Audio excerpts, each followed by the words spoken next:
In today's video, I'm going to teach you how to edit responses in Google Forms. By the end, you'll know how to let people update their own submissions and how to test the experience yourself so you're confident it works. First, open Google Forms in your browser and sign into your Google account if you aren't already. This takes you to your Forms homepage, where you'll see your recent forms. Next, choose the form you want to enable editing for. Click to open it. If you don't see it under Recents, you can also find it in your Google Drive. Just make sure you're opening the live form you plan to share. Inside the form editor, go to Settings. Depending on your interface, this may appear as a Settings tab at the top or as a gear icon. Open it to access the form's configuration. Within Settings, locate the Responses section. This is where you control how answers are collected and managed. Look for the option that allows respondents to edit their submission after sending it.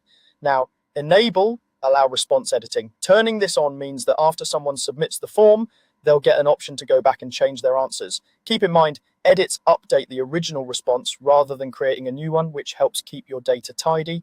Also, be aware that anyone with an edit link to a specific response can change that response, so treat those links as sensitive. To test it, grab the responder link for your form, click Send in the form editor, choose the link option, and copy the provided URL. Open a fresh browser tab so you can experience the form exactly as a respondent would. Paste the link into the new tab and fill out the form with some sample information.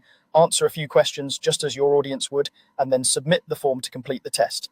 After you submit, you'll see a confirmation page. Look for the Edit Response option, click it, and you'll be taken back into the form with your previous answers already filled in.